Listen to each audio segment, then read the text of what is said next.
Welcome back, YouTube, to Peterson Auto. This is a ZF5 speed transmission.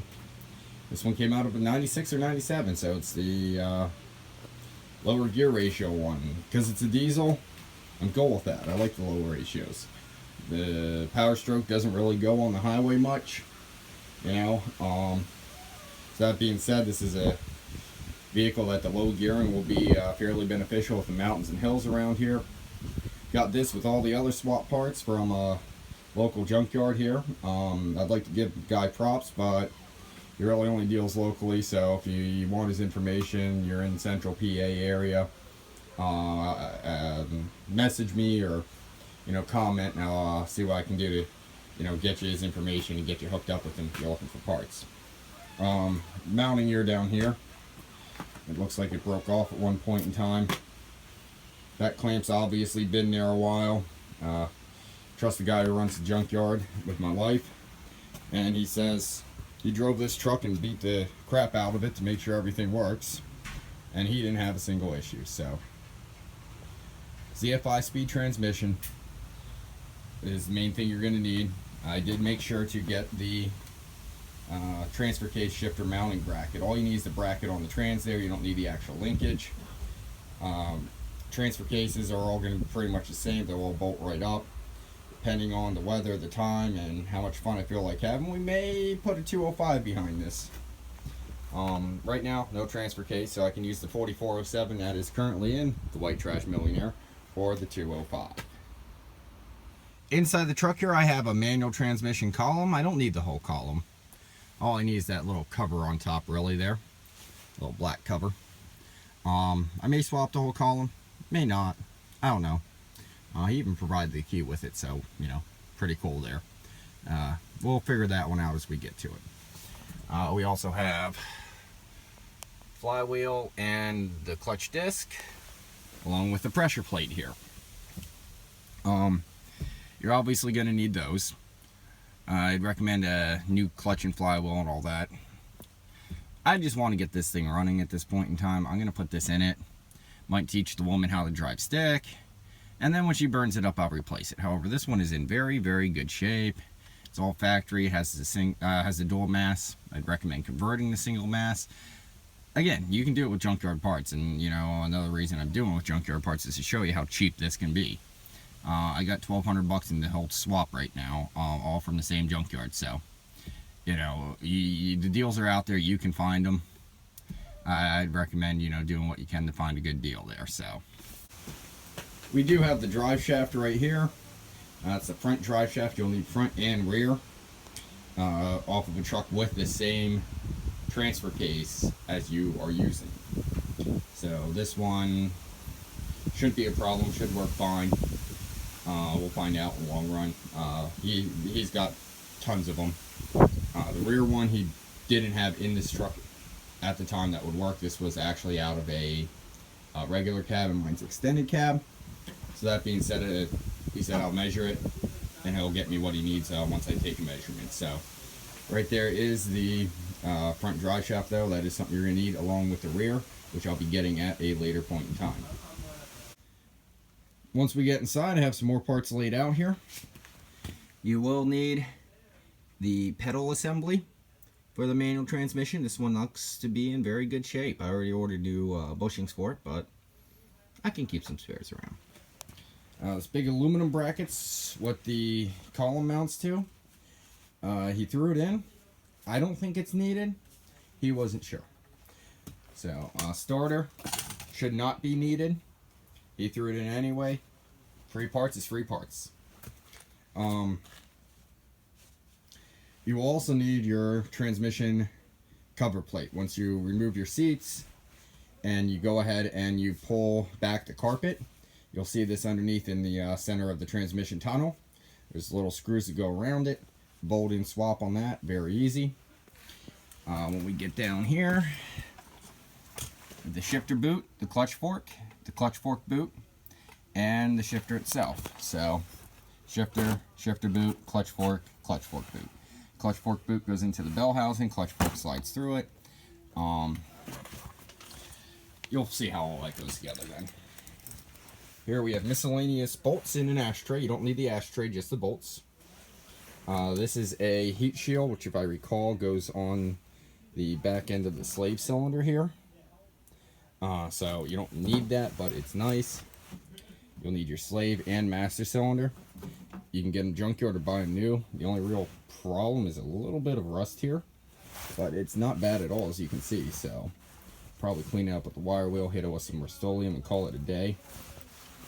You know, this whole assembly can be bought pre-bled for quite a bit of money.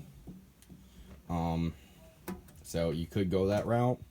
Is it worth it? I'm just going with the junkyard parts, and if they wear out, I'll replace them. So there's actually a special retaining clip on the slave cylinder you can see there. You will need that. Make sure you do get that. Right here we have the firewall reinforcement plate. These are this is the factory one. There's a better one that goes behind your brake booster even, which is something I'd recommend getting. You can find them online there. You know, there's a guy on, I think he's on the Diesel Stop forums that sells them. But the clutch pedal does flex this area a lot, so you will want to have this bracket, if not the aftermarket upgraded one. We have the transmission wiring harness. Miscellaneous nuts and bolts that hold everything together. Pretty much want to get nuts and bolts for everything you got. There's our flywheel bolts, just to give you an idea. I think that's one. No, it's not. But anyway, there's our flywheel bolts. My lighting is horrible. There we go. There's our flywheel bolts. Some of them, the rest are down in here. And you will want this little spacer plate. This is an inspection cover, so you can pull it off and access the flywheel and the clutch to see what shape it's in. So, not needed, but a very nice thing to have. Other than that, we have pretty much everything covered here as far as that swap goes. All the parts you'll need, so we'll get on to taking things apart. We're going to start up under the dash and getting all the interior conversion pieces in. And then we're going to go ahead and work our way to the actual, you know, meat and potatoes there underneath the truck. Okay, YouTube. We are under the dash of the 97 diesel Powerstroke F250. There's a few things you're going to have to remove. Right here is the ignition switch connector. There's a little, like 6 mil or 5/16, something like that, bolt on the back here. Mine just happened to be loose, so I didn't actually put a socket on it. You remove that, and then you don't remove the bolt the whole way, but you loosen it up, and then you pull the connector out. It just slides out. This piece here, I'm not even sure what this relay's for in this case, but it was clipped right up here on this part of the bracket. Just wiggle it and they'll come out usually, or use a door panel clip removal tool. This connector here went to this one here. It's just a push, clip, and remove. After that, you have four nuts. Yeah. 1, 2, 3, and up in here, I can't see it. Over here, I think. Right there. 4. So, hopefully you can see that now. There's 4 nuts there. You remove those. I have 1 remaining. I like to go ahead and drop 3 of them and then loosen the 4th, so the column will jiggle up and down. That'll give you the abilities to move it around and see what's what and all that. Just find out what you have to take apart. This connector here, just halfway up in the column, will have to come off. The panel here should have 2 screws at the bottom, or 3 screws. I'm not sure, not all mine were there. Being a White Trash Millionaire truck, holding things together is not necessarily critical. So you remove those, and then there's pop clips up top here, if you can see that in the video. And you have pop clips up there, it'll just pop out. There is also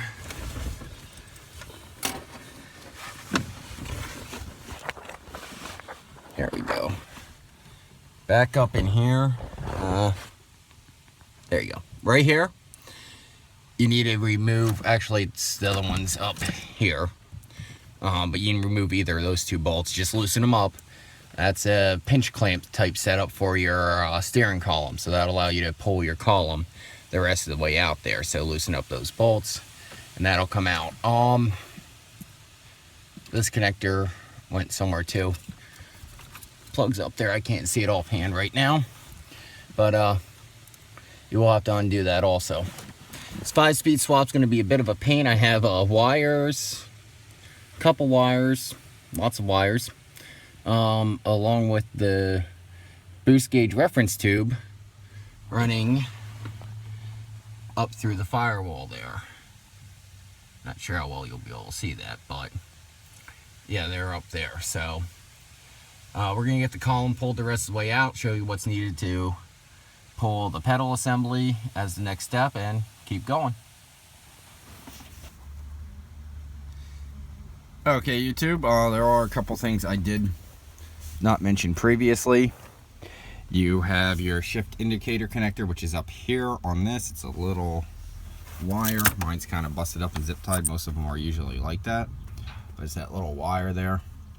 It just loop goes right over here and it slips right off nice and easy. You have connectors on the back of the emergency light switch. You have to pull the upper and lower column cover. I pulled the upper trying to get to it, just because I don't need the upper. It was half held on anyway. You will have to also pull the lower to pull the upper properly and get to the switch and the connectors. Connectors are on the back side there and here. I got one out, but this one won't come out without pulling the covers and pulling the switch. So that's our next step we're doing here.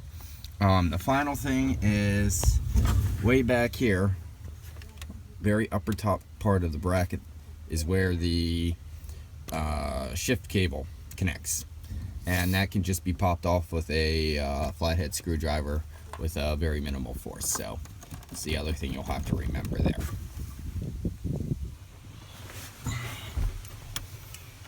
Okay, YouTube, the pedal assembly is out. There's studs that stick out here with 4 nuts. You got to take the little cotter pin out of the pedal shaft and pull this part off, the push rod off.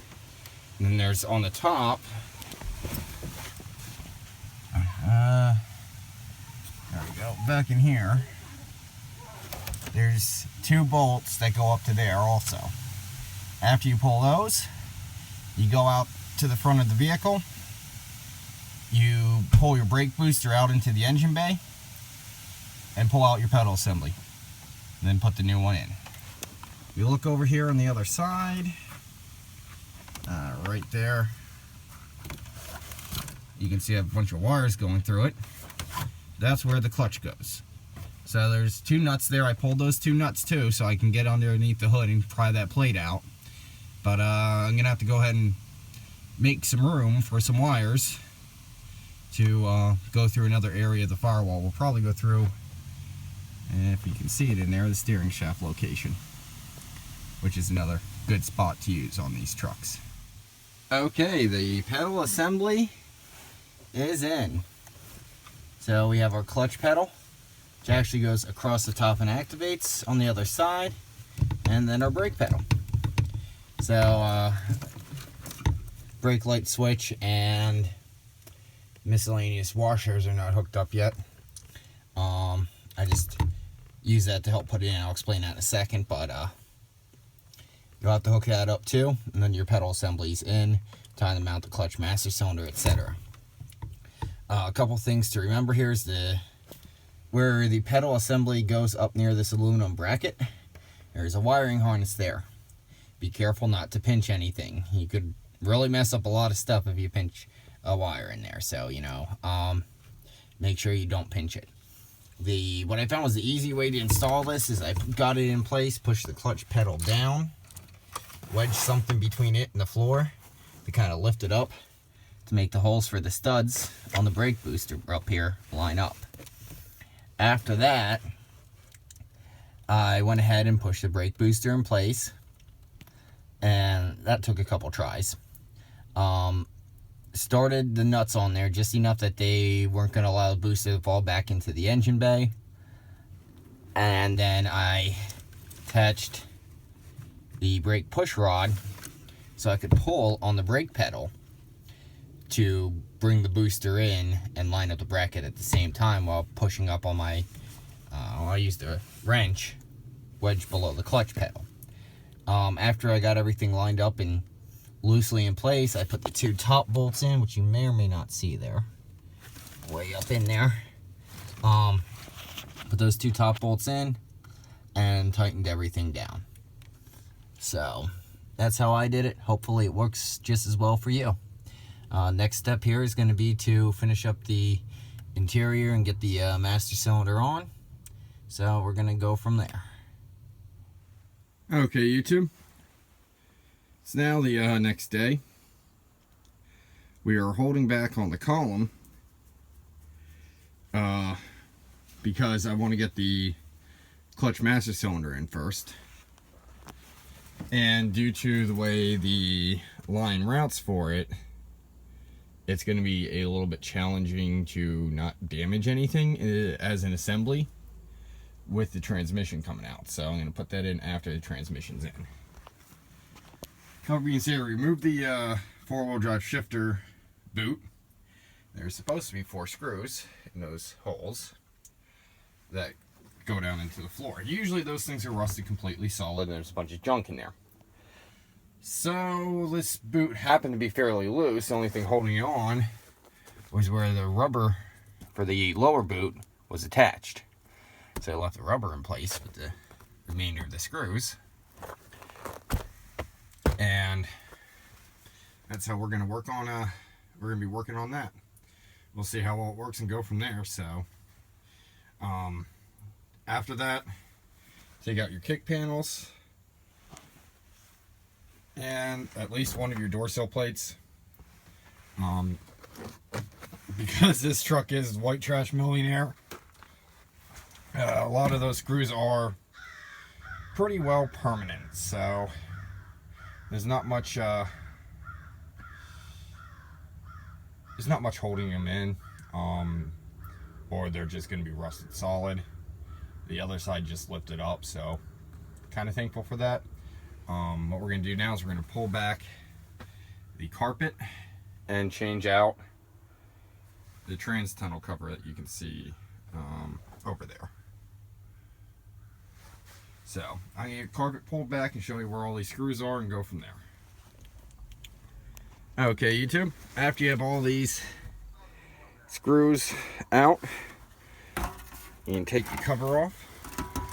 You will want to go ahead and get in there with something that pries and pry it, because this strip caulking that holds it in actually holds on pretty good. And then you can put your new manual transmission cover in place.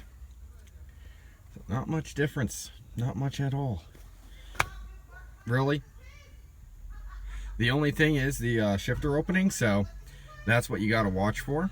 You could cut it on your own, but what's your chances of getting the right spot? Grab this piece if you can. That's really the only difference. While we're at it, we're gonna go ahead and get up in here, if you can see or not, I don't know. And get those top 2 bell housing bolts, because that's going to be the easy way to do them. So we'll get those taken out before we pop the transmission out of the truck. So that'll be the first step of actually removing the physical transmission. Pop those top 2 bell housing bolts out, and then put the cover back in place, and then it'll make it easier to remove them later on down the road. If you're doing this without removing this cover, you're looking at like 3 feet of extensions coming down, and they can be kind of tight. So, you know, it usually doesn't work too well. You can get it done that way, but if you have this cover off, go ahead and get them loose. Alright, YouTube, the mat is back in place, and I have cut my shifter opening hole. So just use a standard razor blade and cut it out. You know, find a given middle, start there and work your way towards the edges. Better to take too little than too much, because, you know, too little, you can always take more. Too much, you can't put it back.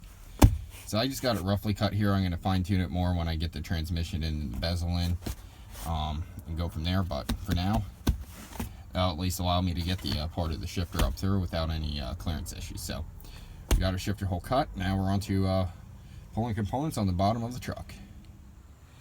Okay, YouTube, I have the drive shaft pulled, and you can see there's a clear length difference.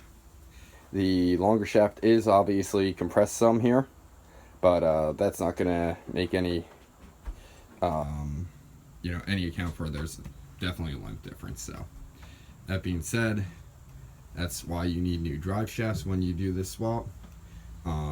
Little tip for you: put some electrical tape around your U-joints. Keeps the caps from falling off while it's out of the vehicle. So that's the new front drive shaft in the back. For the manual, the automatic drive shaft is in the front. And I did pull a bunch of stuff under the truck, loosened a bunch of stuff up. We're going to go under there and cover what we got done so far. Okay, now that we're under here, so I disconnected the rear shaft. This is a 4407 transfer case on this truck. And what that means is it has a flange output versus a yoke output. Other than that, they're pretty similar to the 1356, which is the most common one used. The flange output, you would have to use a 12.12 mil wrench to get the bolts out. If it's a 1356 case with a yoke, you just have a 1/2 inch wrench to undo the U-bolts there. Coming forward a little bit, as you just seen, we got the front drive shaft out. That's a standard U-bolt setup, not a big deal. And we have the inspection cover off. The inspection cover needs to come off so you can get access to your torque converter nuts. They are on the back side of the engine side of the flywheel. There's 4 or 6 of them depending on what you're working on. Later automatics, I don't remember the year offhand, would have had 6 on the diesels, while all gassers would be 4, and earlier diesels would be 4. So just something for you to reference there and remember based on your truck. That bracket right there is the shift indicator bracket, or a shifter cable bracket, shifter cable bracket. So that can be pulled off, and then the shifter cable right here will just pop right out.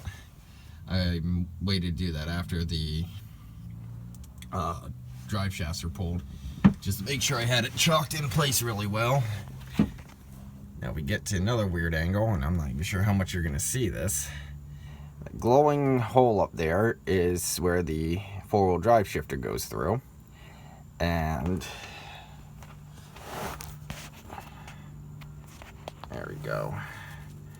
Right here is the actual shift linkage for the 4-wheel drive.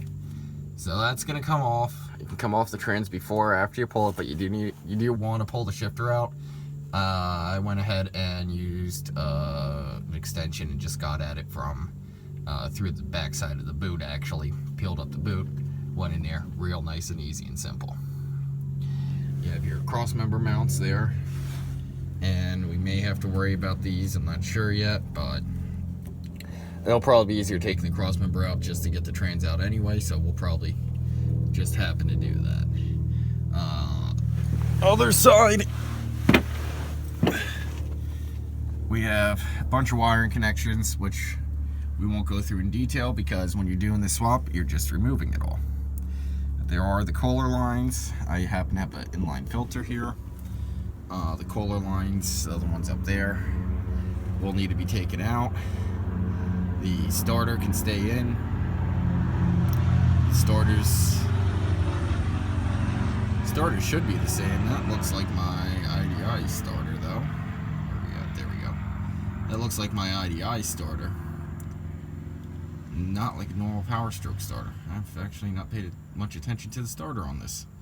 So I may dive into that a little bit more too, because I do have a Powerstroke starter sitting around, and I have a spare IDI starter sitting around, so I could compare the two and see if there's a difference. We don't have the light. But when you get up here, it's like a 1/2 inch 6-point. It feels like a 6-point there, yeah. About a 1/2 inch 6-point nut for the torque converter. They're kind of hard to get to. Usually a short socket and a ratchet will do it. So this happens to be, yeah, this is a 6-bolt, because I can feel 2 of them, and they're not 180 apart. Well, you're in here. If you have any leaks coming down from the rear main seal, it'd be a good time to do a rear main seal. My oil pan's leaking, and it may be easier to pull, but I just don't feel like dealing with that. So we're not going to pull that and make that happen. So I'm going to get more taken out here, and I'll cover anything that's a little bit tricky along the way, and we'll go from there. Oh, one more thing actually is you can pull, if you have the room, you can pull the transmission and transfer case as one assembly. If not, you're getting up in here and getting these bolts. There's like 6 or 8 of them around the outside of the adapter there. Then you pull the transfer case out and then pull the transmission out. You know, so if you're doing this bench pressing it on your back with a buddy, that would be the better way to go.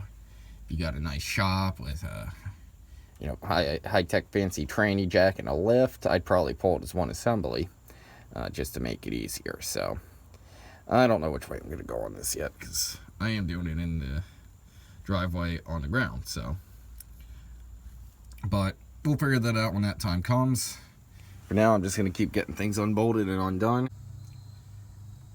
Alright, YouTube, the transmission is out. The flex plate's still on there. You can see the starter on the diesels bolts to the block, so it doesn't need pulled. On the gassers, it does bolt to the transmission. Dipstick tube's just hanging there. It'll probably just hang there, honestly, because the bolt that holds it on is way up on the back of the head. And it sucks to get to, so, you know, it'll probably just stay there. If you don't already have a 3-inch downpipe, now's a good time to do one. As you can see, mine's already in, but this gives you much better access. The hole for the shifter is able to be seen from the bottom. If you're working on the Powerstrokes again, the other thing you want to check is the rear main seal, obviously, for any engine, and for the Powerstrokes, the up pipes there. You can see them on the right or left top side of the engine. Those up pipes there and there do leak from time to time. Mine do not appear to be leaking at this time, so they are staying exactly as they are. But if yours are leaking, it's a great time to go ahead and replace them. Other than that, since everything's out, now we're ready to go ahead and start putting things back together. I'm going to get the flex plate off there and start getting the flywheel assembly put back on here. So I'll probably be started in the next day or so here. And once I get on that, put the transmission in, I'll put the clutch on, put the transmission in, and start bolting the rest of the stuff like the transfer case and all that back. So here's the bracket for the transfer case shift linkage. Goes in similar to that. It's the same bracket on the E4OD, so it'll just transfer right over. You just need to take this little piece off. Transfer case is also off the tranny, ready to go back on. There's 6 bolts there that's held on with silicone from the factory, gray silicone. Dead blow hammer is what I used. I hit it right above the yoke on this side and loosened up pretty good with the dead blow hammer. Just make sure it's non-marring, it's not a metal hammer, because you'll crack the case of the aluminum transmission if you have 1356 or the 4407 here, which is the one I was doing on mine here. So you can see the 4407, as I said earlier, has the flanged rear output, which is right there. So that's your easy, quick identification way to tell the difference between that and the 1356. Okay, I have the flywheel, clutch, and pressure plate on.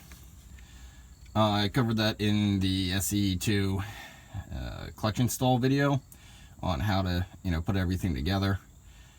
Concept is almost exactly the same. So that being said, didn't really cover it here. Quick rundown. Bolt your flywheel to the crank. On the Powerstroke, it is 89 foot-pounds of torque for those bolts. Read somewhere use Loctite. Didn't read the actual manual on it, so Loctite or not, I'd recommend it.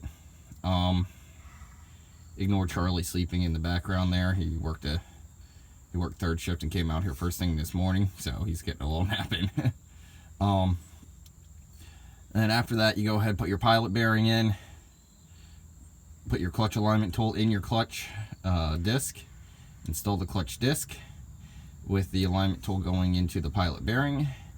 Install the pressure plate. Torque the pressure plate bolts. They are 29 foot-pounds.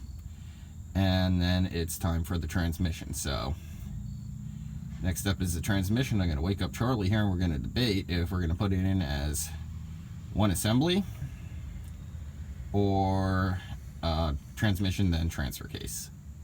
Okay, here is the transmission just about ready to go into the truck. They said we put the four-wheel drive linkage on there. We now have the new throwout bearing on. Lube it really well. Clutch forks in place. There's a little ball stud here that there's clips on the back side that go in, and the boot's in place. So you can see it functions. It slides well. Not perfect, but good enough. It's lubed up pretty well, and as it moves, the lube will do its thing and make that easier and better. So now it's time to get this in. There it is, YouTube. Shifter's coming out of the floor. Guess what that means? Transmission is in. The floor plate here that I discussed previously seems to be, if it's removed, it's easier to get the transmission in because the shifter rubs. Versus pulling the shifter and trying to fish it through that hole. Pull back the carpet quick because the sill plates and whatnot are still out. And went ahead and did that. Okay, YouTube, so the transmission is in. Clutch fork's in. It's all up in place. Put the lower cover on here, the inspection cover. Transfer case obviously needs to go on drive shafts. And then the cross member. I have this fancy jack stand holding it up for now. Even though most of the weight's able to be supported by the engine. Just thought it might have been a good idea to have the jack stand there just in case. So it is there. It is holding things up. Yeah, next step is probably going to be drop the clutch stuff in and get the interior back together. And then when I get a chance to have Charlie come back over, we're going to put the transfer case on and get that all lined up. Because some of those bolts, as you can see, there's not much room up there. I mean, there's room, but not much. So they're going to kind of suck to get to, but moving it with the transfer case would have just not happened. If you had a nice tranny jack and could block everything ahead of time, that'd be great. I just fabbed up this little frame that mounts to my floor jack a while back to remove a gas tank, and it's got a little play in it, mostly because the jack has play in it. But when you transfer that across the entire length of a transmission, that's going to slightly determine the difference of getting it in or not. So transfer case linkage, I already put the shifter in place. I'll have to put it the rest of the way down and tighten the bolt up here. This will come back to the actual linkage on the transfer case and connect into there. So you know the next few steps, we're going to get those done, show you any crucial details on those, and go from there. One more thing, YouTube, is the cross member is not going to work. The mount does sit about 4 or 5 inches more forward. So you would need a cross member for this swap, which I said you may or may not need one. In this particular case, you will. I am going to probably make some modifications to the one I have and go from there. You see those 3 holes in the side of the frame and a triangle over there? That's where it mounted before. Looks like some of the smaller holes may line up, so if they do, I may just drill them out. Over here though, on the top of the frame, you can't see it from there. There you go. Bolts go through. You could probably move them up to that next set of holes and get it close to working, but they're hard to access, so I'm not quite sure what we're gonna do yet. I'm gonna just try to mock something up and see what works. I also have a C6 crossmember laying around, which is massively different in itself, or I may just even wind up fabbing one because, why not? So stay tuned for the crossmember and the rest of it. Okay, YouTube, here's the slave cylinder installed. This clip goes onto your slave cylinder. Before you install it, you line up its spot on the clutch fork here. It's going to be a little long, so it's going to be kind of crooked. And you just put even force, one hand here with your thumb here, one hand up top with your thumb here, and push even force on both sides to slide it into the bracket. Right up here, you can see there's a clip. That was actually already on the truck. I don't know if it's supposed to be used for this or not, but man, I tell you what, that's just like perfect spot. The hose goes exactly where it should, and everything else has a decent bit of play in it still, for any kind of engine torquing. So, that being said, slave cylinder's in, and so is the master. Here's the clutch master cylinder in place. Hopefully you can see the line routing there. Actually goes right up to the firewall and then down the firewall. It isn't perfect, probably goes a little bit different, but that one's actually functional. The master, the hardest part about it is these bolts that mount it, the nuts. There you can see my finger flopping around in the back there. About the best view I can give you, unfortunately. There's a nut on the top and a nut on the bottom. The bottom I can get. The top, you have to do with a wrench. You can't get a socket on it. So a ratcheting wrench is the way to go with that. I use a 13mm ratcheting wrench to get that done. And you'll probably wind up doing the same thing too, simply because that's going to be your easiest and best access for that particular part of the installation. Alright YouTube, here's the shifter boot in. Screws go in holes underneath the end flaps of the boot. There's a little white boot on the bottom which goes over. Push that the whole way down to the solid part of the transmission shifter. And then you can put your shifter handle on. So I pushed the rubber boot, the black rubber boot, the whole way down there too, just to give me access. But now I'm going to put the shifter handle on and pull the rubber boot up over into this groove here. It's going to take some force and some effort, but it can be done.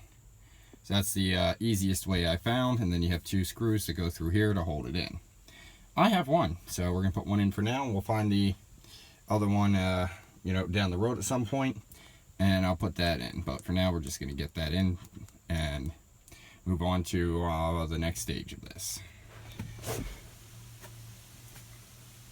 Okay, YouTube, and here's the shifter on. Here's neutral. Remember, I'm sitting on the floor. But there's neutral. There's first, which they're known for having you punch the dash. But there's second. Third. Fourth. Fifth. And reverse. So, as you can see from a horizontal or a vertical view, reverse is a good reason to get a little bit friendly with your girlfriend and touch her knee or something. So, one thing to consider with these is middle passengers. I bucket seats in this, so it doesn't really matter, but middle passengers is one thing to remember and consider when you go ahead and do a 5-speed conversion in these trucks, because you do go from the dash the whole way down to the seat. And it does go over to almost straight out, so there's fourth gear in a straight on.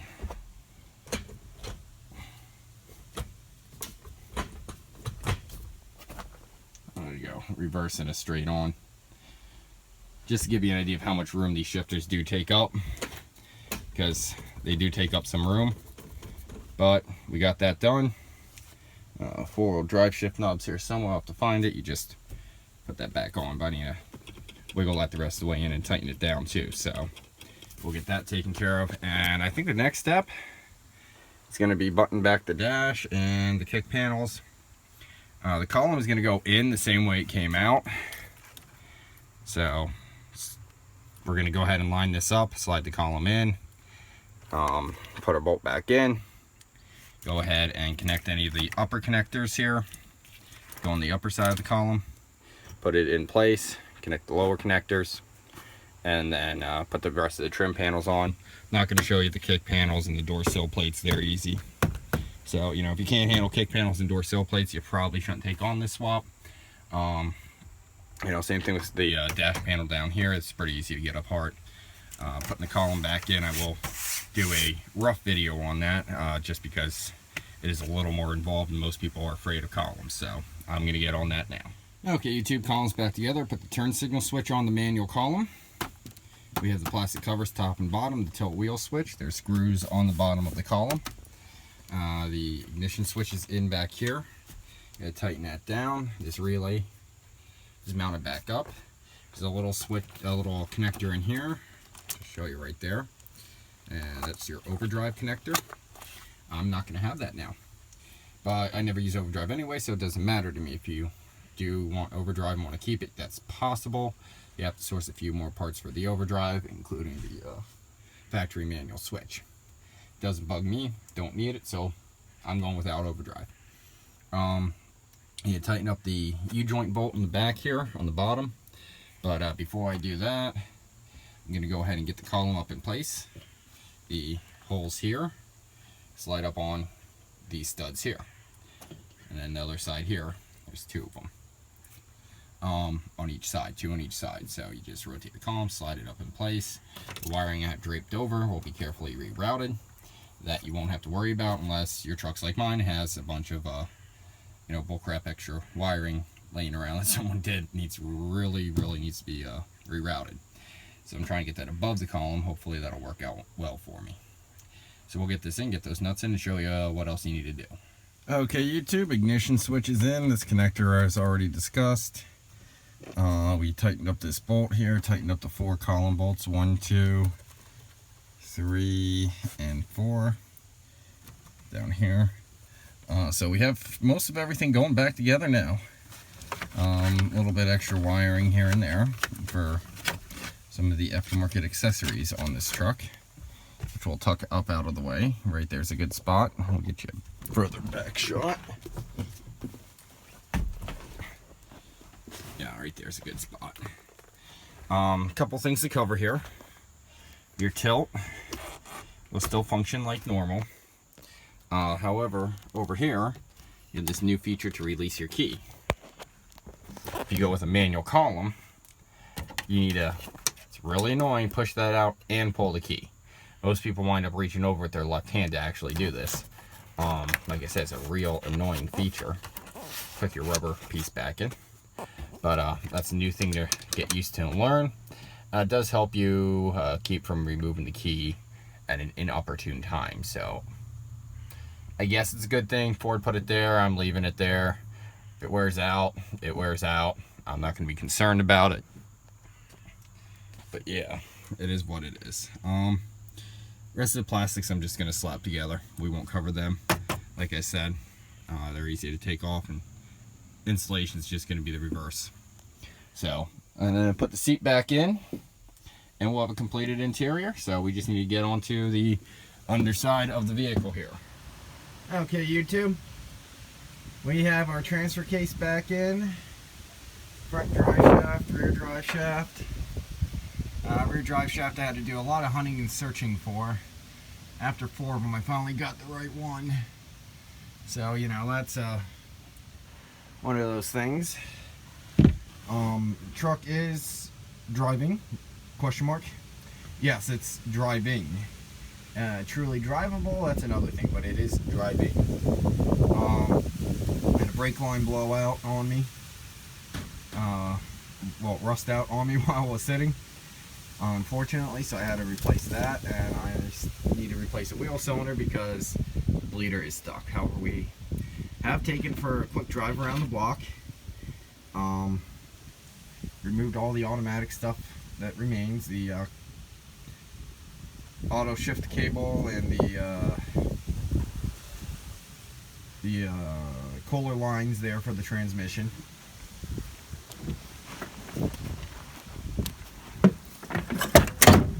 Interior's mostly back together as we covered last time, you know, so, but I did take it for a drive. The manual transmission is pretty cool.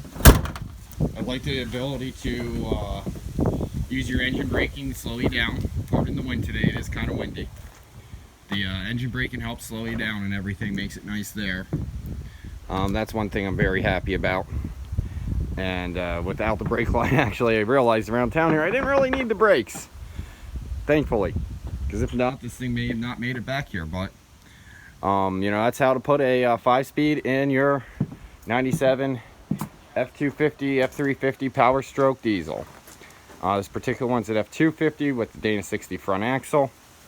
An F350 would just have different springs up front. That's your really main difference there between them. Different rear springs too, but the rear springs aren't going to make that much of a difference. The fronts will, because the shaft is shorter. So if you have any questions, comments, or concerns, you know, make sure to leave a comment there. Don't forget to like and subscribe to Peterson Auto.